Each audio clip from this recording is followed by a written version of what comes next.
So Varamahalakshmi ಹಬ್ಬ ಅಂದ್ರೆ ಏನು, ಯಾಕೆ ಶುರು ಮಾಡಿದ್ರು? ವರವನ್ನು ಕೊಡುವಂಥ ತಾಯಿ. ಓಕೆ. ಅರ್ಥ ಆಯ್ತಾ? ಸೊ ಮಹಾಲಕ್ಷ್ಮಿಗೂ ವರಮಹಾಲಕ್ಷ್ಮಿಗೂ ಡಿಫ್ರೆನ್ಸ್ ಏನಿದೆ? ಲಕ್ಷ್ಮೀನಾರಾಯಣರ ವಿಶೇಷವಾದಂಥ ಈ ಮಾಸ. ಈ ವರ್ಷದಲ್ಲಿ ಪೌರ್ಣಿಮೆಗೆ ಮೊದಲೇ ನಮಗೆ 3 ಶುಕ್ರವಾರಗಳು ಬರ್ತಾ ಇದೆ. ಓಕೆ. 364 ದಿನಗಳು ಲಕ್ಷ್ಮಿ ಇದೆ.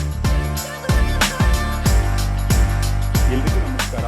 ಸೋಲ್ ಟ್ರಯಲ್ಸ್ ವಿತ್ ಕಿರಣ್ ಇನ್ನೊಂದು ವಿಶೇಷ ಕಾರ್ಯಕ್ರಮಕ್ಕೆ ನಿಮ್ಮೆಲ್ರಿಗೂ ಸ್ವಾಗತ. ಯಾರು ನನ್ನ ಯೂಟ್ಯೂಬ್ ಚಾನಲ್ನ ಇನ್ನೂ ಸಬ್ಸ್ಕ್ರೈಬ್ ಮಾಡಿದ್ವೋ ಖಂಡಿತ ಸಬ್ಸ್ಕ್ರೈಬ್ ಮಾಡಿ. ಒಳ್ಳೆ ಕಂಟೆಂಟ್ನ ಕೊಡ್ತಿರ್ತೀನಿ. ನಿಧಾನ ಆದ್ರೂ ಕೂಡ ಉತ್ತಮವಾದಂಥ ಮಾಹಿತಿನ ಕೊಡ್ತಿದ್ದೀನಿ. ಇನ್ನೇನು ಶ್ರಾವಣ ಮಾಸ ಶುರುವಾಯಿತು. ಶ್ರಾವಣ ಮಾಸ ಅಂದರೆ ನಮ್ಮ ಭಾದ್ರಪದದ ಕೊನೆಯ ತನಕ ಹಬ್ಬಗಳ ಸಾಲು. ಈಗ ನಾಗರ ಪಂಚಮಿಯಿಂದ ಶುರುವಾದರೆ ಗಣಪತಿ ಹಬ್ಬಕ್ಕೆ ಎಂಡ್ ಆಗುತ್ತೆ, ಅದಾದ್ಮೇಲೆ ಮತ್ತೆ ಬ್ರೇಕ್ ಆ ಥರ. ಸೊ ಶ್ರಾವಣ ಮಾಸದಲ್ಲೇ ಅತಿ ದೊಡ್ಡ ಹಬ್ಬ ಅಂತ ಅಂದರೆ ವರಮಹಾಲಕ್ಷ್ಮಿ ಹಬ್ಬ. ಸೊ ವರಮಹಾಲಕ್ಷ್ಮಿ ಹಬ್ಬ ಅಂದರೆ ಏನು, ಯಾಕೆ ಶುರು ಮಾಡಿದ್ರು ಅಂತ ಒಬ್ಬರು ಎಕ್ಸ್ಪರ್ಟ್ ಬಾಯಿಂದ ನಾವು ತಿಳ್ಕೋಬೇಕು. ಬಿಕಾಸ್ ಕೆಲವರು ಅರ್ಥ ಇಲ್ಲದೆ ಮಾಡ್ತಾರೆ, ಇನ್ನು ಕೆಲವರು ಪಕ್ಕದ ಮನೇಲಿ ಇಟ್ಟಿದ್ದಾರೆ ನಾವು ಇಡೋಣ ಅಂತ ಮಾಡ್ತಾರೆ. ಆದರೆ ಕೆಲವೊಂದು ವ್ರತಗಳಿಗೆ ಅದರದೇ ಆದಂತಹ ತಯಾರಿ ಅವಶ್ಯಕತೆ ಕೂಡ ಇರುತ್ತೆ. ಹಾಗಾದರೆ ಇದೆಲ್ಲದ್ರ ಬಗ್ಗೆ ನನಗೂ ಒಂದಷ್ಟು ಕುತೂಹಲಗಳಿದೆ. ಹಾಗಾದರೆ ಇವತ್ತು ನನ್ನ ಜೊತೆ ಒಬ್ಬರು ವಿಶೇಷ ವ್ಯಕ್ತಿ ಇದ್ದಾರೆ, ಪದ್ಮನಾಭ ರಾವ್ ಅಂತ. ಇವರು ಬೇಸಿಕಲಿ ಪುರೋಹಿತರು ಹಾಗೇನೆ ಅಸ್ಟ್ರಾಲಜರು. ನಾನು ಮಾತಿನ ಮಧ್ಯದಲ್ಲಿ ಅಂಕಲ್ ಅಂತ ಯೂಸ್ ಮಾಡ್ತೀನಿ ಬಿಕಾಸ್ ನನ್ನ ಫ್ರೆಂಡ್ ತಂದೆ ಅವರು, ತಪ್ಪು ತಿಳಿಯಬೇಡಿ ಅಷ್ಟೇ. ಅಂಕಲ್ ನಮಸ್ಕಾರ, ಹೇಗಿದ್ದೀರಾ? ಚೆನ್ನಾಗಿದ್ದೀನಿ, ಹೇಳಿ. ಓಕೆ ಅಂಕಲ್, ವರಮಹಾಲಕ್ಷ್ಮಿ ಹಬ್ಬ ಅಂತ ಅಂದ ಕೂಡಲೇ ನಮಗೆ ಫಸ್ಟ್ ನೆನಪಾಗೋದು ಏನು ಅಂದ್ರೆ ಮನೆ ಫುಲ್ಲು ಡೆಕೋರೇಷನ್ನು, ಕಲಶ ಇಟ್ಬಿಡೋದು, ದೇವ್ರ ಮುಖವಾಡ ಇಟ್ಬಿಡೋದು, ಆಮೇಲೆ ಫುಲ್ ಮನೇಲಿರೋ ಕಾಸು ಒಡವೆ ಎಲ್ಲ ತಂದು ಇಟ್ಬಿಡೋದು ಆಚೆ ದೇವ್ರ ಮುಂದೆ ಅಂತ. ನಿಮ್ ಪ್ರಕಾರ ವರಮಹಾಲಕ್ಷ್ಮಿ ವ್ರತ ಅಂದ್ರೆ ಏನು, ಅದರ ಮಹತ್ವ ಏನು? ವರಮಹಾಲಕ್ಷ್ಮಿ ಅನ್ನೋದಂದ್ರೆ ಅರ್ಥ ಮಾಡ್ಕೋಬೇಕಾಯ್ತು, ವರವನ್ನು ಕೊಡುವಂತ ತಾಯಿ.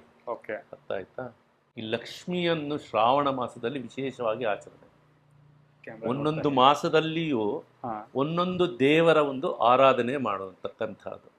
ಈ ಶ್ರಾವಣ ಮಾಸದಲ್ಲಿ ವೆಂಕಟೇಶ್ವರ ಹಾಗೂ ಮಹಾಲಕ್ಷ್ಮಿ, ಲಕ್ಷ್ಮೀನಾರಾಯಣರ ವಿಶೇಷವಾದಂಥ ಈ ಮಾಸ ಶ್ರಾವಣ ಮಾಸ.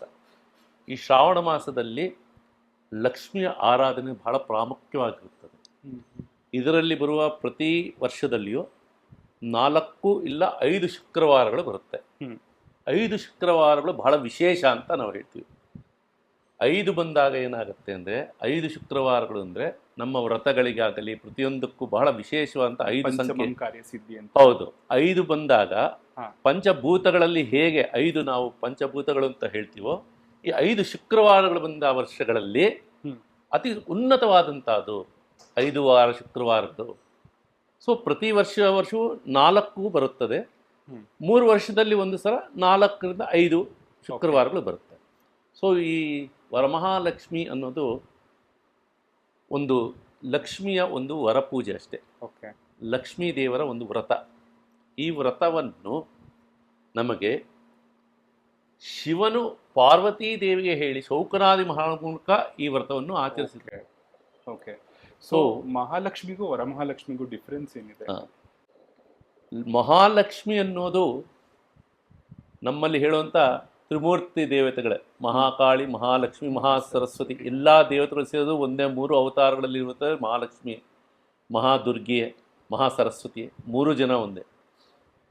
ಮಹಾಲಕ್ಷ್ಮಿಯಲ್ಲಿ ಪ್ರತಿಯೊಂದು ಮಾಸಗಳಲ್ಲೂ ಒಂದೊಂದು ತನ್ನದೇ ಆದಂಥ ಅವತಾರಗಳನ್ನು ಕೊಡ್ತಾ ಹೋಗ್ತಾರೆ. ವರ ಮಹಾಲಕ್ಷ್ಮಿ, ಲಕ್ಷ್ಮಿ ಅವತಾರದಲ್ಲಿ ನಿಮಗೆ ಬೇಕಾದ ವರಗಳನ್ನು ಕೊಡತಕ್ಕಂತಹ ಈ ವರವನ್ನು ಈ ಶ್ರಾವಣ ಮಾಸದಲ್ಲಿ ಪೌರ್ಣಿಮೆಯ ಹಿಂದಿನ ಶುಕ್ರವಾರ, ಅಂದರೆ ಪ್ರತಿ ವರ್ಷದಲ್ಲಿ ಬರುವಂತಹ 4 ಮಾಸಗಳಲ್ಲಿ 2ನೇ ಶುಕ್ರವಾರವೇ ವಿಶೇಷವಾದಂತಹ ವರಮಹಾಲಕ್ಷ್ಮಿ ವ್ರತ ಆಚರಿಸತಕ್ಕದ್ದು. ಅಂಡ್ ಈ ಸತಿ ತುಂಬಾ ಈ ವರ್ಷದಲ್ಲಿ 5 ಶುಕ್ರವಾರಗಳು ಬರುತ್ತದೆ. ಕಾರಣ ಯಾಕೆಂದ್ರೆ ಪೌರ್ಣಿಮೆಗೆ ಹಿಂದಿನ ಶುಕ್ರವಾರ ವ್ರತ ಆಚರಣೆ ಆಗೋದ್ರಿಂದ ಈ ವರ್ಷದಲ್ಲಿ ಪೌರ್ಣಿಮೆಗೆ ಮೊದಲೇ ನಮಗೆ 3 ಶುಕ್ರವಾರಗಳು ಬರ್ತಾ ಇದೆ. ಓಕೆ, ಸೊ ಇದರಲ್ಲಿ ಬಹಳ ದ್ವಂದ್ವವಾದ ಅರ್ಥಗಳನ್ನು ತಗೊಳ್ತಾ ಇದ್ದೀವಿ. ಯಾಕೆಂದರೆ ಪೌರ್ಣಿಮೆಗೆ ಹಿಂದಿನ ಶುಕ್ರವಾರ ಅಂದಾಗ ಪ್ರಾರ್ಥನೆ ಏನು ಮಾಡ್ತಾರೆ ಅಂದರೆ, ಪೌರ್ಣಿಮೆ ದಿವಸನೂ ಈ ಸಲ ಹುಣ್ಣಿಮೆ ಇರೋದ್ರಿಂದ ಅದನ್ನೇ ನಾವು ಯಾಕೆ ತಗೋಬಾರ್ದು ಅಂತ ಒಂದು ಕೆಲವರ ವಾದ. ಆದರೆ ಶಾಸ್ತ್ರ ರೀತಿಯಲ್ಲಿ ಹೇಳುವಂತಹ, ನಮಗೆ ಪುರಾಣದಲ್ಲಿ ಹೇಳುವಂಥ ಅದಕ್ಕೆ 2ನೇ ಶುಕ್ರವಾರ ಅಂದರೆ ಈ ವರ್ಷದಲ್ಲಿ 21ನೇ ತಾರೀಕು ಬರುವಂಥ ಶುಕ್ರವಾರವೇ 2ನೇ ಶುಕ್ರವಾರ. ಆ ವ್ರತವನ್ನು, ವರಮಹಾಲಕ್ಷ್ಮಿ ವ್ರತವನ್ನು ಶ್ರದ್ಧಾಭಕ್ತಿಗಳು ಎಲ್ಲರೂ 2ನೇ ಶುಕ್ರವಾರವೇ ಆಚರಿಸತಕ್ಕದ್ದು. ಓಕೆ, ಕನ್ಫ್ಯೂಷನ್ ಇತ್ತು 21 ಹೌದು 28. ಹೌದು, ಇದು 21 ಆಚರಣೆ ಮಾಡತಕ್ಕದ್ದು.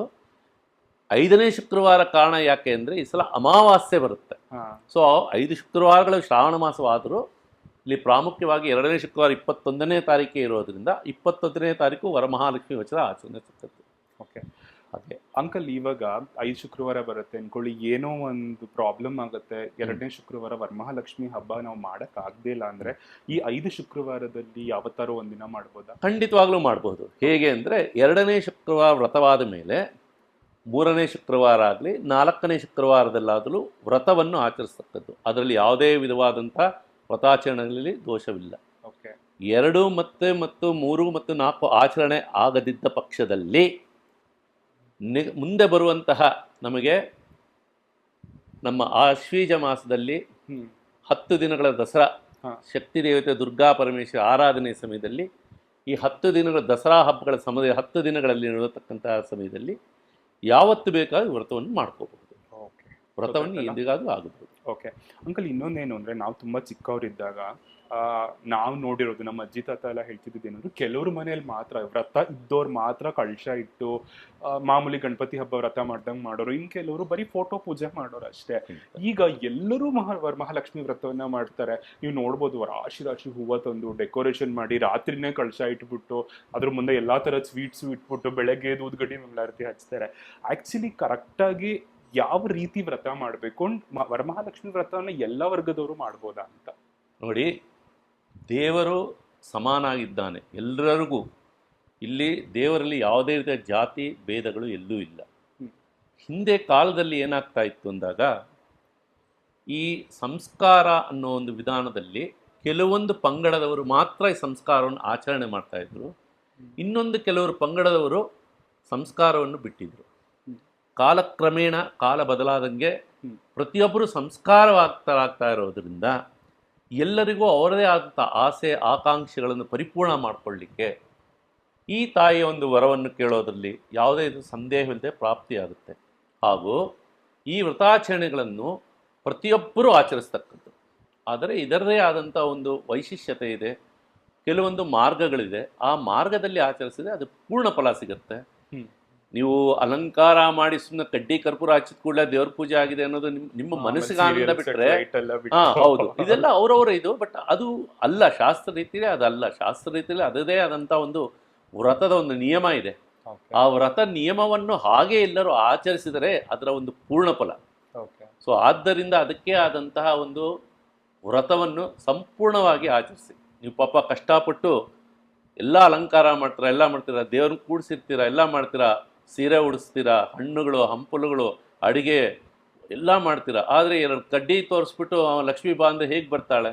ಅವಳದೇ ಆದ ಒಂದು ಪೂಜಾ ವಿಧಾನ ಇದೆ. ಆ ಪೂಜಾ ವಿಧಾನವನ್ನು ಸರಿಯಾಗಿ ತಿಳಿದುಕೊಂಡು ಒಬ್ಬ ಪೌರೋಹಿತರ ಮುಖೇನ ಆ ವ್ರತಾಚರಣೆ ಆಚರಿಸಿ, ಪ್ರತಿಯೊಬ್ಬರೂ ಆಚರಿಸಿ.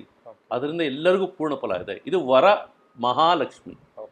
ವರ ಅಂದರೆ ಆ ತಾಯಿ ಕೊಡುವಂತಹದ್ದು. ಆ ತಾಯಿಯನ್ನು ನೀವು ಬೇಡಿ, ನಿಮ್ಮ ಕಷ್ಟಗಳನ್ನು ಪರಿಹಾರ ಮಾಡು. ನಿಮಗೆ ಆನಂದವಾದಂಥ ಹಣಕಾಸು ಆಗ್ಬೋದು, ಸಂತಾನ ಆಗ್ಬೋದು, ಒಂದು ಮನೆ ಪ್ರತಿಯೊಂದು ಆ ದೇವರು ಕೊಡುವಂತಕ್ಕದ್ದು. ನೀವು ಯಾವ ರೀತಿಯಲ್ಲಿ ಆ ತಾಯಿಯನ್ನು ಪ್ರಾರ್ಥನೆ ಮಾಡುತ್ತೀರೋ ಆ ತಾಯಿ ನಿಮ್ಮ ಖಂಡಿತವಾದ ಆ ವ್ರತವನ್ನು ಕೊಡ್ತಾಳೆ, ಫಲವನ್ನು ಕೊಡ್ತಾಳೆ. ಓಕೆ, ಆಮೇಲೆ ಇನ್ನೊಂದೇನು ಅಂದರೆ, ವರಮಹಾಲಕ್ಷ್ಮಿ ಅಂದರೆ ಮೇನ್ ಇವಾಗ ಏನು ಅಂದರೆ ತರಾವರಿ ಥರ ದೇವ್ರ ಕೈಕಾಲೆಲ್ಲ ಥರ್ಮೋಕೋಲಲ್ಲಿ ಇರ್ಬೋದು, ಬಟ್ಟೆಲಿರ್ಬೋದು, ಅದನ್ನೆಲ್ಲ ಇಟ್ಬಿಡೋದು, ಅದು ದೇವ್ರ ಬಾಡಿ ಸ್ಟ್ರಕ್ಚರ್ನ ಇಡೋದು, ಆಮೇಲಿಂದ ಆ ಮೊಕವಾಡಗಳನ್ನೆಲ್ಲ ಇಡೋದು. ಮುಂಚೆ ಬರೀ ಕಲಶ ಇಟ್ಟು ಪೂಜೆ ಮಾಡ್ತಿದ್ರು. ಸೊ ಕಲಶ ಇಡುವಂಥದ್ದು ಒಳ್ಳೆಯದ, ಅಥವಾ ಈ ಥರ ದೇವ್ರನ್ನ ಕಲರ್ಫುಲ್ ಆಗಿ ಮಾಡಿ ಡೆಕೋರೇಟ್ ಮಾಡಿ ಮಾಡುವಂಥದ್ದು ನೋಡಿ ಒಳ್ಳೆ ರೀತಿನ ಅಂತ? ನೀವು ಜನಸಾಮಾನ್ಯರಿಗೆ ಹೇಳಬೇಕು ಅಂತಿದ್ದಾಗ ಅಲಂಕಾರ ಪೂಜೆಯೇ ಬೇರೆ, ಆಯಿತಾ? ಶಾಸ್ತ್ರ ರೀತಿಯಲ್ಲಿ ಪೂಜೆ ಮಾಡುವುದೇ ಬೇರೆ.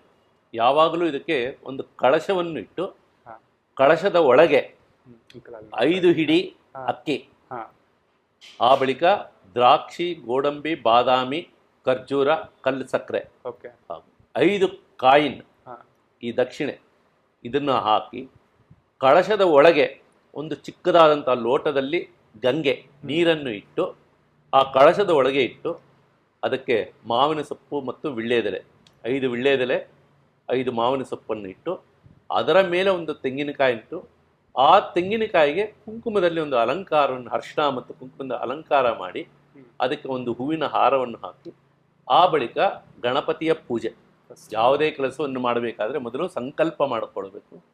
ನಿಮ್ಮ ಮನಸ್ಸಂಕಲ್ಪದಲ್ಲಿ ನಿಮ್ಮ ಹೆಸರು, ನಿಮ್ಮ ಮನೆಯವರ ಹೆಸರು, ಮಕ್ಕಳ ಹೆಸರು ಹೇಳಿ ಆ ಬಳಿಕ ನಿಮಗೆ ಏನು ಬೇಕು ವ್ರತ ಮಾಡುವುದಕ್ಕೆ ಬಿಟ್ಟು ನಿಮಗೆ ಸಂಕಲ್ಪದಲ್ಲಿ ನಿಮ್ಮ ವ್ರತವನ್ನು ಹೇಳಿ, ನನಗೆ ಈ ರೀತಿಯಾದಂಥ ಕೆಲಸಗಳಾಗಬೇಕು, ಈ ರೀತಿಯ ತಾಯಿಯನ್ನು ಪ್ರಾರ್ಥನೆಯನ್ನು ಮಾಡಿ.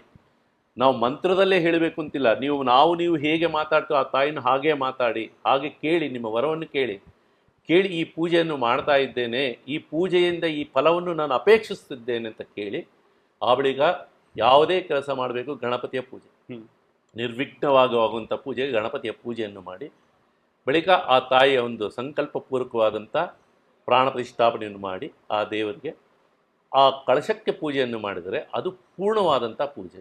ಓಕೆ. ಇವತ್ತು ಅಲಂಕಾರ ಮಾಡಿಕೊಟ್ಟೊಂದು ವಿಗ್ರಹಗಳಿಗೆ ಕೈ ಕಾಲು, ಇದು ಏನಂದರೆ ಇದು ಅಲಂಕಾರ ಬಿಟ್ಟರೆ ಅದು ಪೂಜೆ ಅಲ್ಲ. ಬರಲ್ಲ ಪೂಜೆಗೆ ಅದು ಅಲಂಕಾರ ಫಲವಿಲ್ಲ. ಕಳಶವಿಟ್ಟು ಕಳಶಕ್ಕೆ ಪೂಜೆ ಮಾಡುವುದೇ ಶ್ರೇಷ್ಠ. ಕಳಶಕ್ಕೆ ಯಾಕೆ ಅಷ್ಟು ಮಹತ್ವ ಇದೆ? ಕಳಶಕ್ಕೆ ಯಾಕೆ ಮಹತ್ವ ಅಂದಾಗ ತೆಗೆದುಕೊಳ್ಳಿ, ನಿಮ್ಮ ದೇಹ ಮನುಷ್ಯನಾಗೆ ಇರುವಾಗ ನಿಮ್ಮದೇ ಆಕಾರ ರೂಪದಲ್ಲಿದೆ. ಹಾಗೆ ಆ ತಾಯಿಗೆ ಆ ಆಕಾರ ರೂಪದಲ್ಲೇ ದೇಹವಾಗಿ ಆ ಕಳಶವನ್ನು, ಮುಖವಾಗಿ ಆ ತೆಂಗಿನಕಾಯಿಯನ್ನು, ನಿಮ್ಮ ದೇಹದಲ್ಲಿದ್ದ ಆಹಾರ ಪದಾರ್ಥಗಳು ಹೇಗಿದೆಯೋ ಹಾಗೆ ಗಂಗೆ ಒಳಗೆ ನಿಮ್ಮ ದ್ರವ್ಯಗಳೆಲ್ಲ ಒಳಗಿಟ್ಟಿದ್ದಾಗ ಅದರಲ್ಲೇ ಆದಂಥ ಆ ಶಕ್ತಿಯನ್ನು ಕೊಡ್ತಾಳೆ. ಅದಕ್ಕೊಂದು ವಸ್ತ್ರವನ್ನಿಟ್ಟರೆ ಸಾಕು. ಆ ಕಳಶದಲ್ಲಿ ಇಟ್ಟಾಗ ಆವಾಹನೆಯಾದಾಗ ಆ ತಾಯಿಯ ಪೂರ್ಣವಾದಂಥ ಆವಾಹನೆ ಮತ್ತು ಶಕ್ತಿಯು ಅದರೊಳಗೆ ತುಂಬುತ್ತೆ. ಆ ಕಳಶದಲ್ಲಿ ಯಾವಾಗ ತುಂಬಿದ ಆ ಶಕ್ತಿ ಇರುತ್ತದೋ ಆ ಪೂಜೆ ವಿಧಾನವನ್ನು ಮಾಡಿ ಮಾರನೇ ದಿನ ಬೆಳಗ್ಗೆ ಮತ್ತೆ ಪುನಃ ಪೂಜೆಯನ್ನು ಮಾಡಿ ಬಳಿಕ ಆ ಕಳಶವನ್ನು ಕದಲಿಸಿ ಆ ತೆಂಗಿನಕಾಯಿನಲ್ಲಿ ಅದನ್ನು ಮಹಾಪ್ರಸಾದವಾಗಿ ಸ್ವೀಕರಿಸಬೇಕು. ಆ ಗಂಗೆಯನ್ನು ನೀವು ತೀರ್ಥ ರೂಪದಲ್ಲಿ ತೆಗೆದುಕೊಳ್ಬೇಕು. ಅದರಲ್ಲೂ ಅಕ್ಕಿ ಮತ್ತು ಹಾಕಿರುವಂಥ ದ್ರಾಕ್ಷಿ, ಗೋಡಂಬಿ, ಖರ್ಜೂರ, ಬಾದಾಮಿಗಳನ್ನು ನೀವು ಸ್ವೀಕರಿಸಬೇಕು. ಆಗ ಅದರ ಮಹಾಪ್ರಸಾದವಾಗಿ ಸ್ವೀಕರಿಸಿದಾಗ ನಿಮ್ಮ ಕುಟುಂಬ ವರ್ಗದವರಿಗೆ ನೀವು ಮಾಡೋ ಸಂಕಲ್ಪದಿಂದ ಪೂರ್ಣ ಫಲ ಸಿಗುತ್ತದೆ, ನಿಮ್ಮ ಸಂಕಲ್ಪ ಪರಿಪೂರ್ಣವಾಗುತ್ತದೆ. ಆಮೇಲೆ ಇನ್ನೊಂದೇನಪ್ಪ ಅಂದರೆ, ನಾನು ಕೆಲವ್ರು ನೋಡಿರೋರು ಆಬ್ವಿಯಸ್ಲಿ ಶುಕ್ರವಾರ 10:30 12 ಗಂಟೆ ರಾಹುಕಾಲ, ಕೆಲವರು ಪೂಜೆ ಮಾಡಲ್ಲ, ಅಂದರೆ ಶಾಂತ ರೀತಿಯಲ್ಲಿರೋ ದೇವತೆಗಳಿಗೆ ಯಾರು ಪೂಜೆ ಮಾಡಲ್ಲ ಅಂತ ನನ್ನ ಒಂದು ಅನಿಸಿಕೆ. ಸೊ ಯಾವ ಹೊತ್ತಿನಲ್ಲಿ ಪೂಜೆ ಮಾಡೋದು ತುಂಬ ಶ್ರೇಷ್ಠ? ಇನ್ನು ಕೆಲವ್ರು ನೋಡಿದೀನಿ ಮಧ್ಯಾಹ್ನ 2 ಗಂಟೆಗೆ, ಸಾಯಂಕಾಲ 5 ಗಂಟೆಗೆ ಲಕ್ಷ್ಮಿ ಬರೋ ಹೊತ್ತು ಅಂತೆಲ್ಲ ಪೂಜೆ ಮಾಡ್ತಾರೆ. ಸೊ ವ್ರತವನ್ನು ಆಚರಿಸೋಕ್ಕೆ ಸೂಕ್ತ ಸಮಯ ಯಾವುದು? ಅಂದರೆ ಶುಕ್ರವಾರದ ದಿನ, ಶುಕ್ರವಾರದ ದಿವಸ ಪ್ರತಿಯೊಂದು ವರಗಳ ಪೂಜೆಗೂ ಸಂಜೆ ಕಾಲದಲ್ಲೇ ನಮಗೆ ವ್ರತಗಳಿರೋದು. ವ್ರತ ಸಮಯ ಇರೋದು ಸಂಜೆ ಕಾಲ, ಗೋಧೂಳಿ ಲಗ್ನ ಅಂತ. ನಾವು ಸಂಜೆ 5:30 ಬಳಿಕ ಸೂರ್ಯಾಸ್ತಮ ಆಗೋ ಸಮಯ, ಗೋವುಗಳು ಮನೆಗೆ ಬರೋ ಸಮಯ, ಮಹಾಲಕ್ಷ್ಮಿ ಮನೆಗೆ ಬರ್ತಾ ಇರೋ ಸಮಯದಲ್ಲಿ ಯಾವುದೇ ವ್ರತವನ್ನು ಮಾಡಬೇಕಾದ್ರೂ ಸಂಜೆಯ ಸಮಯದಲ್ಲೇ ನಮಗೆ ಕೊಟ್ಟಿರೋದು.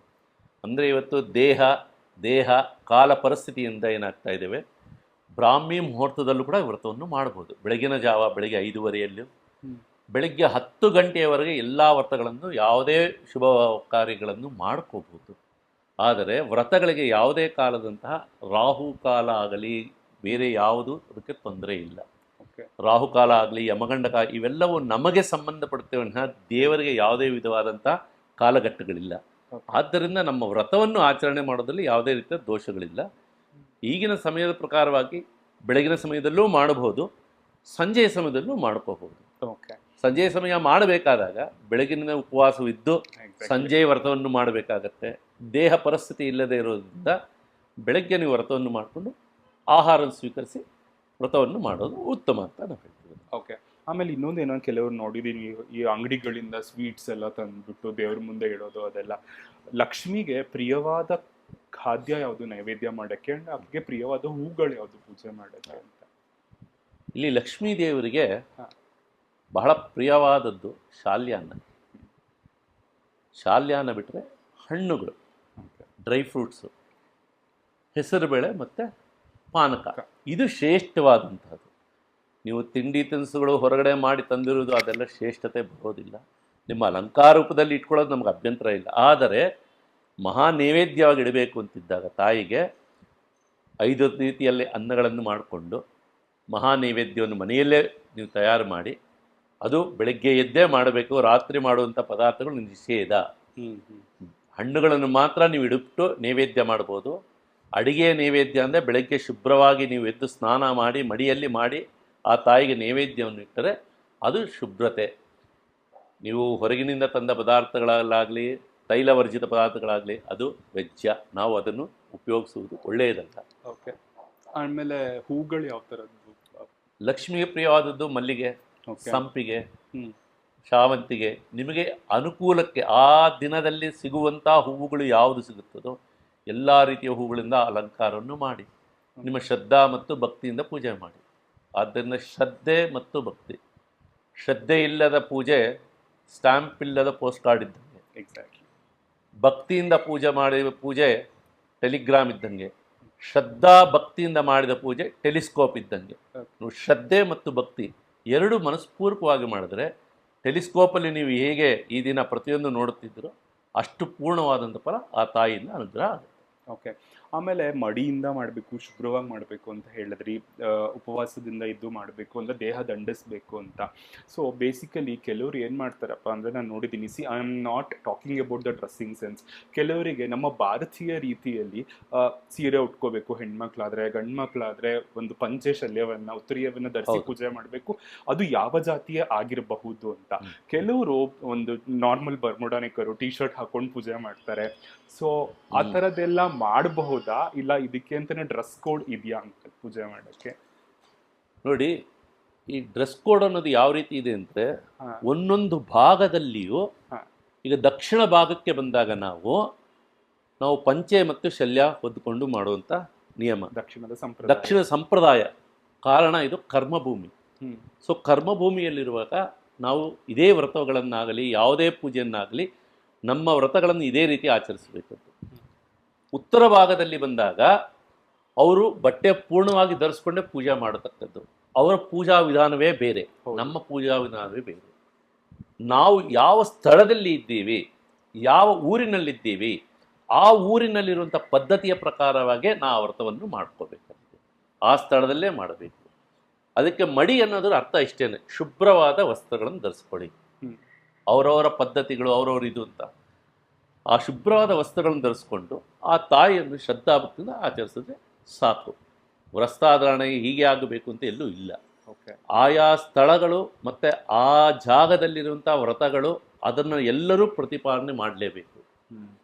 ಈಗ ನೀವು ಇಲ್ಲಿಂದ ಒಂದು ಸ್ವಲ್ಪ ಉತ್ತರ ಭಾಗದಲ್ಲಿ ಹೋದಾಗ ಈ ವ್ರತಾಚರಣೆ ಇಲ್ಲ. ಅಲ್ಲಿ ಇದು ದಕ್ಷಿಣ ಭಾಗದಲ್ಲಿ ಮಾತ್ರ ವ್ರತಾಚರಣೆಗಳಿರುತ್ತೆ.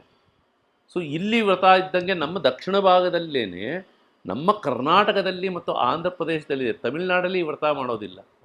ಸೊ ಹಾಗೆ ಅಂತೇಳಿ ಅಲ್ಲಿ ಮಾಡಬಾರ್ದು ಅಂತೇನಿಲ್ಲ. ಅಲ್ಲಿ ಇದ್ದಾಗ ನೀವು ಅದು ನಿಮ್ಮ ವ್ರತ ಇದೆ, ನಿಮ್ಮ ತಂದೆ ತಾಯಿಗಳು ಮಾಡಿದ್ದರೆ ನೀವು ಆ ಭಾಗದಲ್ಲಿದ್ದು ನಿಮಗೆ ನಿಮ್ಮ ಪದ್ಧತಿಗಳ ಪ್ರಕಾರ ನಿಮ್ಮ ಹಿರೀಕರು ಹೇಗೆ ಮಾಡಿದ್ದಾರೋ ಅದೇ ರೀತಿ ಪದ್ಧತಿಗಳನ್ನು ಮಾಡ್ಕೋಬಹುದು.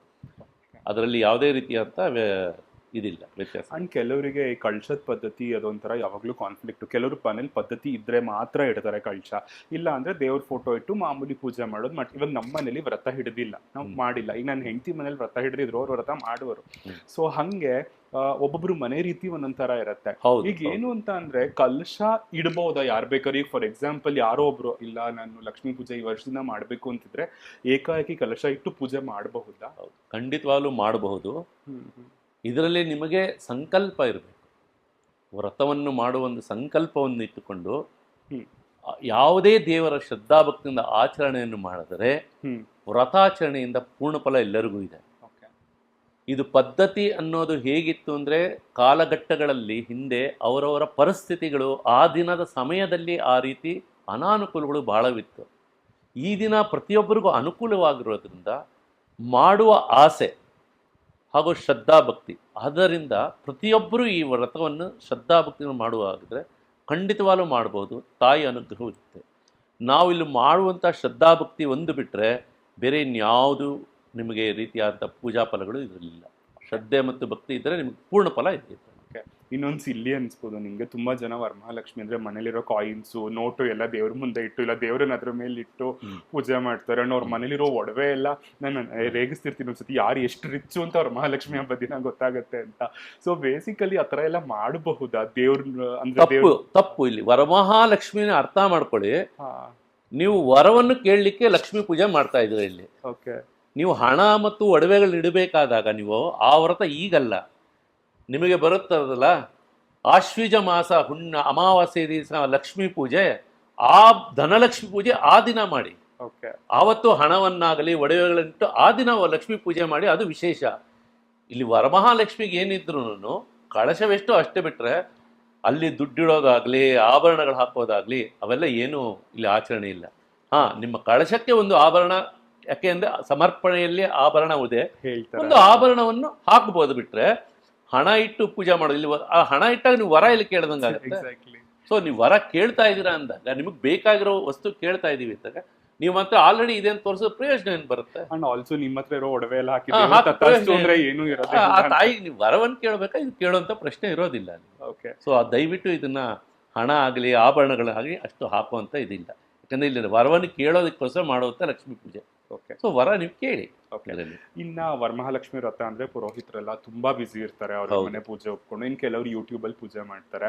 ಸೊ ಏನೂ ಗೊತ್ತಿಲ್ದಿರೋರು ವೆರಿ ಸಿಂಪಲ್ ಆಗಿ, ಇವಾಗ ಕೆಲವು ನೀವು ಶಾಸ್ತ್ರೋಕ್ತವಾಗಿ ಪೂಜೆ ಮಾಡ್ತೀರಾ ಅಂದ್ರೆ ಗಣಪತಿ ಪೂಜೆಯಿಂದ ಹಿಡಿದು ವ್ರತಕತೆ ತನಕ ಪೂರ್ತಿ ಇದೆ.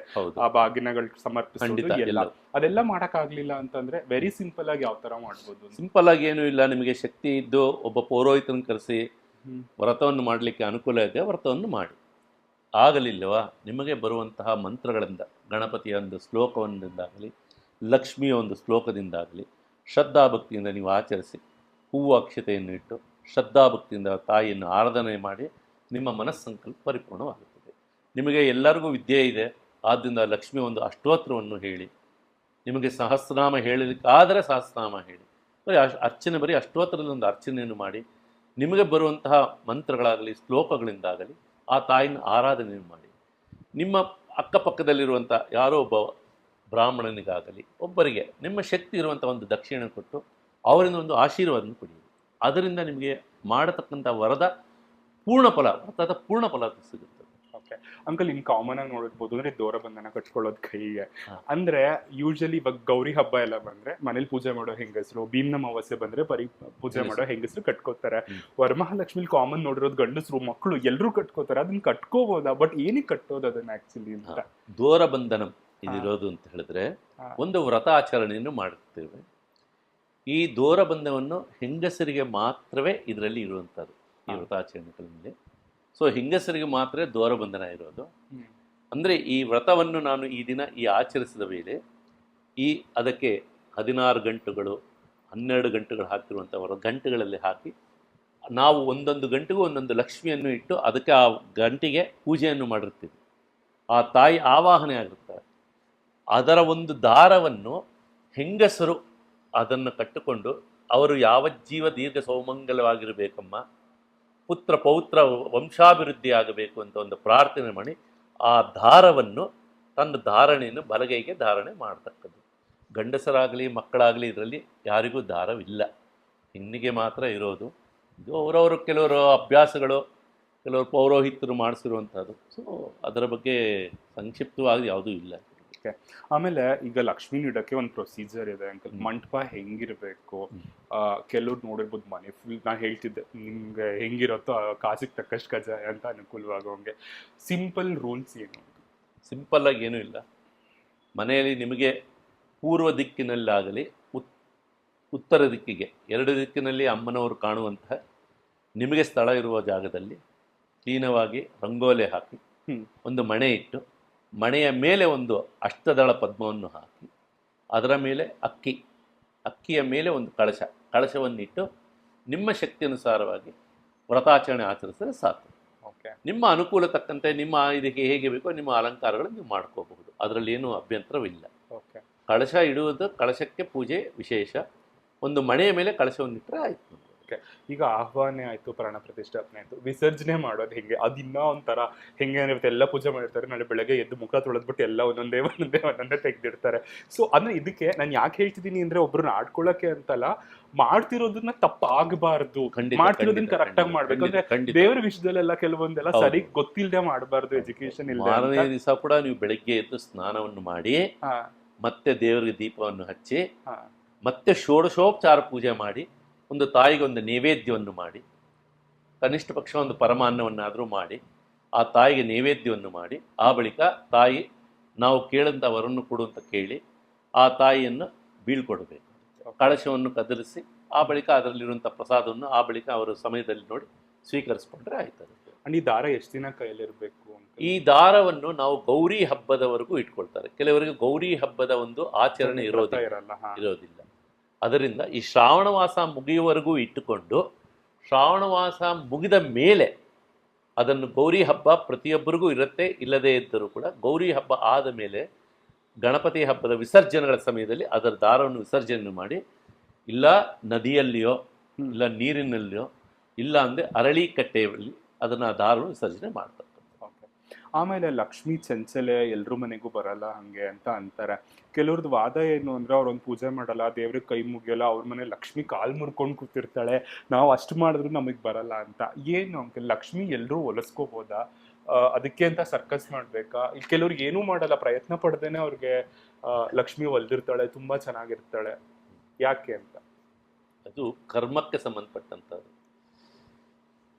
ಪುನರಪಿ ಜನನಂ ಪುನರಪಿ ಮರಣಂ, ಇದರಲ್ಲಿ ನಾವು ಹುಟ್ಟು ಸಾವು ಇರೋದ್ರಿಂದ ಅವರವರ ಜೀವನವನ್ನು ಅವರು ಹೇಗೆ ಸರಿ ಮಾಡ್ಕೋಬೇಕು ಅನ್ನೋದನ್ನು ಅವರವರು ವ್ರತಗಳನ್ನು ಆಚರಿಸಿಕೊಂಡು ಆ ಶ್ರದ್ಧಾ ಮತ್ತು ಭಕ್ತಿ, ಯಾವುದೇ ಒಂದು ಜೀವನ ತೆಗೆದುಕೊಳ್ಳಿ, ಒಬ್ಬ ಮನುಷ್ಯ ಹುಟ್ಟಿದ ಮೇಲೆ ತಾನು ಒಂದು ಉತ್ತರಕ್ಕೆ ಮತ್ತು ಎತ್ತರವಾಗಿ ಬೆಳಿಬೇಕಾದ್ರೆ ಕನಿಷ್ಠ ಪಕ್ಷ ಒಂದು 25 ವರ್ಷಗಳ ಕಾಲ ಬೇಕು. ಒಂದು ದಿನ ವ್ರತ ಮಾಡಿ ಮಾರನೇ ದಿವಸ ಫಲ ಕೊಡೋದು ಹೇಗೆ ಸಾಧ್ಯ? ನೀವು ಅದನ್ನು ಶ್ರದ್ಧಾಭಕ್ತಿಗಳಿಂದ ಪ್ರತಿನಿತ್ಯವೂ ಅದನ್ನು ಆಚರಣೆಯಲ್ಲಿ ಇಟ್ಕೊಂಡು ಹೋಗ್ತಾ ಇದ್ದರೆ, ಒಂದು ಧ್ಯಾನ ಆಗಲಿ, ಒಂದು ಪ್ರಾಣಾಯಾಮ ಆಗಲಿ, ಒಂದು ತಾಯಿಯ ಒಂದು ಸಂಕಲ್ಪವನ್ನಾಗಲಿ, ಹಾಗೂ ಆ ದೇವರ ಒಂದು ಯಾವುದೇ ದೇವರು ನಿಮಗೆ ಇಷ್ಟವಾದಂಥ ದೇವರನ್ನ ಇಟ್ಕೊಂಡು ಪ್ರತಿನಿತ್ಯ ಧ್ಯಾನವನ್ನು ಮಾಡ್ತಾರೆ, ಆ ಲಕ್ಷ್ಮಿ ಯಾವುದೇ ಒಂದು ರೂಪದಲ್ಲಿ ನಿಮ್ಗೆ ಒಲಿತಾಳೆ. ಒಂದು ದಿವಸ ವ್ರತ ಆದ ಕೂಡಲೇ ಮಾರನೇ ದಿವಸ ಹಣ ಬರಬೇಕು ಅಂದ್ರೆ ಯಾವುದೂ ಸಾಧ್ಯವಿಲ್ಲ. ಓಕೆ. ಸೊ ನೀವು ಪ್ರತಿನಿತ್ಯ ಮಾಡಿದ್ರೆ ಲಕ್ಷ್ಮಿ ಎಲ್ರಿಗೂ ಒಲಿತಾಳೆ. ಅವಳು ಹೇಗೆ ಬಹಳ ಶುಭ್ರವಾಗಿರುತ್ತೋ ಆ ಜಾಗದಲ್ಲಿ ಲಕ್ಷ್ಮಿ ಇರ್ತಾಳೆ. ಅಶುದ್ಧಿಯಾಗಿರುವಂತಹ ಜಾಗದಲ್ಲಿ ಆ ತಾಯಿ ಇರೋದಿಲ್ಲ, ದಾರಿದ್ರ್ಯ ಲಕ್ಷ್ಮಿ ಬರ್ತಾಳೆ. ಯಾಕೆ ಅಂತ ಅಶುದ್ಧಿಯಾಗಿರೋ ಜಾಗದಲ್ಲಿ ಇರಲ್ಲ ಅಂತ ಲಕ್ಷ್ಮಿ? ಈಗ ನೀವೇ ತಿಳ್ಕೊಳ್ಳಿ, ನಿಮಗೆ ಒಂದು ಒಳ್ಳೆಯ ಜಾಗದಲ್ಲಿ ಕೂತ್ಕೊಂಡು ಮಾತನಾಡಲಿಕ್ಕೆ ಎಷ್ಟು ಸಮಯ ಆದರೂ ಕೂತ್ಕೊಳ್ತೀರ. ದುರ್ವಾಸನೆ ಇರುವ ಸ್ಥಳದಲ್ಲಿ ಹೋಗಿ ಎಷ್ಟೊತ್ತು ಕೂತ್ಕೊಳ್ತೀರಾ ನೀವು? ಇರ್ಲಿಕ್ಕೆ ಸಾಧ್ಯ ಇಲ್ಲ. ಅಷ್ಟೇ. ಅಲ್ಲಿ ತಾಯಿ ಬಂದು ದುರ್ವಾಸನೆ ಇರುವಂತಹ ಸ್ಥಳದಲ್ಲಿ ಆ ತಾಯಿ ಹೇಗೆ ಬರ್ತಾಳೆ? ನೀವು ಸ್ವಚ್ಛತೆಯಾಗಿ ಇಟ್ಕೊಂಡಿದ್ರೆ ನಿಮ್ಮ ಸ್ಥಳದಲ್ಲಿ ಆ ಲಕ್ಷ್ಮಿ ಎಲ್ಲರಿಗೂ ಒಲಿತಾಳೆ. ಲಕ್ಷ್ಮಿ ಎಲ್ಲರಿಗೂ ಇದೆ, ಆದರೆ ಅವರವರ ಕರ್ಮಗಳು ಹೇಗಿದೆಯೋ ಆ ಕರ್ಮಾನುಸಾರವಾಗಿ ಅವ್ರಿಗೆ ಅನುಗುಣವಾಗಿ ಹೋಗಬೇಕಾಗತ್ತೆ ಅಷ್ಟೇ. ಇದರಲ್ಲಿ ಇನ್ನು ಜನ ಲಕ್ಷ್ಮಿ ಅಂದ್ರೆ ದುಡ್ಡನ್ನೇ ನೋಡೋದು. ಲಕ್ಷ್ಮಿ ಅಂದ ತಕ್ಷಣ ಹಣ ಬಂದ್ಬಿಡುತ್ತೆ ಕಣ್ ಮುಂದೆ ನಿಮ್ಗೆ. ಸೊ ಲಕ್ಷ್ಮಿ ಬೇರೆ ಯಾವ್ಯಾವ್ದ್ರಲ್ಲಿ ಇರ್ತಾಳೆ? ಯಾವ ಲಕ್ಷ್ಮಿ? ಕೆಲವರು ಅನ್ನ ಲಕ್ಷ್ಮಿ ಅಂತಾರೆ, ಅನ್ನ. ಸೊ ಲಕ್ಷ್ಮಿ ಯಾವ್ಯಾವ್ದ್ರಲ್ಲಿ ಇರ್ತಾಳೆ ಅಂತ? ಇದಕ್ಕೆ ಪರಾಶಕ್ತಿ ಒಬ್ಬಳೆ. ಓಕೆ. ಅದರಲ್ಲಿರುವಂತಹ 3 ಸ್ಥಾನಗಳು ಮಹಾಲಕ್ಷ್ಮಿ, ಮಹಾಕಾಳಿ, ಮಹಾಸರಸ್ವತಿ, 3 ಅಂಶಗಳಲ್ಲಿ ಒಂದೊಂದು ಭಾಗವಾಗಿದ್ದಾರೆ ವಿನಃ ಎಲ್ಲರೂ ಸೇರಿದ್ರು ಪರಾಶಕ್ತಿಯೇ. ಸೊ ಆದ್ದರಿಂದ ನೀವು ಆ ತಾಯಿಯನ್ನು ದುರ್ಗೆಯಲ್ಲಾದರೂ ಆರಾಧಿಸಿ, ಲಕ್ಷ್ಮಿಯಲ್ಲೂ ಆರಾಧಿಸಿ, ಸರಸ್ವತಿಯಲ್ಲೂ ಆರಾಧಿಸಿ, ಎಲ್ಲದರಲ್ಲೂ ಲಕ್ಷ್ಮಿಯೇ ಇರೋದನ್ನು. ಸೊ ಆದ್ದರಿಂದ ಆ 3 ತಾಯಿರು ಒಂದೇ. ಆದ್ದರಿಂದ ಪರಾಶಕ್ತಿಯೇ ಮೂಲ ಇದಕ್ಕೆ. ಆ ಪರಾಶಕ್ತಿ ಇರೋದ್ರಿಂದನೇ ಅದರಲ್ಲಿ ಒಂದು ಅಂಶ, ಲಕ್ಷ್ಮಿಯ ಒಂದು ಅಂಶ ಭಾಗ ಬಿಟ್ಟರೆ ಇನ್ನೇನು ವಿಶೇಷ ಇಲ್ಲ. ದುರ್ಗಾ ಪೂಜೆ ಮಾಡಿದವ್ರಿಗೂ ಲಕ್ಷ್ಮಿ ಒಲಿತಾಳೆ, ಸರಸ್ವತಿಯನ್ನು ಮಾಡಿದ್ರು ಲಕ್ಷ್ಮಿ ಒಲಿತಾಳೆ, ಲಕ್ಷ್ಮೀ ವ್ರತವನ್ನು ಮಾಡಿದ್ರು ಲಕ್ಷ್ಮಿ ಒಲಿತಾಳೆ. ಆಮೇಲೆ ಈ ಪೂಜೆಯನ್ನ ಯಾರು ಮಾಡ್ಬೋದು ಅಂದ್ರೆ, ದಂಪತಿಗಳು ಮಾಡ್ಬೇಕಾ ಕೂತ್ಕೊಂಡು, ಇಲ್ಲ ಮಹಿಳೆಯರೊಬ್ಬರೇ ಮಾಡ್ಬೇಕಾ, ಗರ್ಭಿಣಿಯರು ಮಾಡ್ಬೋದಾ, ಅಥವಾ ಋತುಮತಿಗಳು ಮಾಡ್ಬೋದಾ? ಇದರಲ್ಲಿರೋದು ಅಂತ ಬರೀ ದಂಪತಿಗಳು ವ್ರತ ಮಾಡಬೇಕು ಅಂತಾನೆ ಇರೋದು. ಯಾವುದೇ ವ್ರತವನ್ನಾದರೂ ದಂಪತಿಗಳ ಸಮೇತವಾಗಿ. ಮದುವೆ ಆಗಿರೋ ಹೆಣ್ಣು ಮಕ್ಕಳು ಯಾರು ಬೇಕಾ? ಯಾಕೆಂದರೆ ಈಗಿನ ಕಾಲಘಟ್ಟಗಳಲ್ಲಿ ಗಂಡಸರು ಕುರಿತು ಪೂಜೆ ಮಾಡೋದು ಬಹಳ ಕೆಲವರು ಇಲ್ಲ. ಆದ್ದರಿಂದ ಹೆಣ್ಣು ಮಕ್ಕಳಿಗೆ ಭಾಳ ಆಸಕ್ತಿ ಇರೋದ್ರಿಂದ ಅವರು ಆಸೆ ಮತ್ತು ಆಕಾಂಕ್ಷೆಗಳಿರೋದ್ರಿಂದ ಖಂಡಿತವಾಗ್ಲೂ ಹೆಣ್ಣು ಮಕ್ಕಳಾದಂಥವ್ರು ಮದುವೆ ಆಗಿರುವಂಥವ್ರು ಈ ವ್ರತವನ್ನು ಮಾಡೋದು ಭಾಳ ಉತ್ತಮ ಅಷ್ಟೇ. ಇದಕ್ಕೆ ವ್ರತಾಚರಣೆಗೆ ಅಷ್ಟೇ, ಬೇರೆ ಇನ್ಯಾರಿಗೂ ಇದಕ್ಕೆ ವ್ರತಗಳಿಗೆ ಅಧಿಕಾರ ಇಲ್ಲ.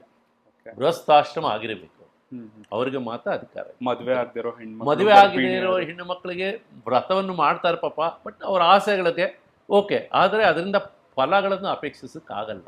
ಗರ್ಭಿಣಿಯರು ಮಾಡ್ಬೋದು. ಗರ್ಭಿಣಿಯರಿಗೆ ಇದಕ್ಕೆ ಅವರಿಗೆ 5 ತಿಂಗಳ ಮಾಸದೊಳಗೆ ಇದ್ದರೆ ಮಾತ್ರ, 5 ತಿಂಗಳು ತುಂಬಿದ್ದರೆ ಅವರು ವ್ರತಗಳಿಗೆ ಅಧಿಕಾರ ಇರೋದಿಲ್ಲ ಅವರಿಗೆ. ಕಾರಣ ಇಷ್ಟೇ, ಅವರಲ್ಲಿ ಆ ಒಂದು ಶಿಶು ಜೀವವಿರೋದ್ರಿಂದ, ಆ ಜೀವಾತ್ಮ ಆಲ್ರೆಡಿ ಭಗವಂತನು ಅಲ್ಲೇ ಇರೋದ್ರಿಂದ ಆ ತಾಯಿಯೇ ಮಹಾದೇವತೆ.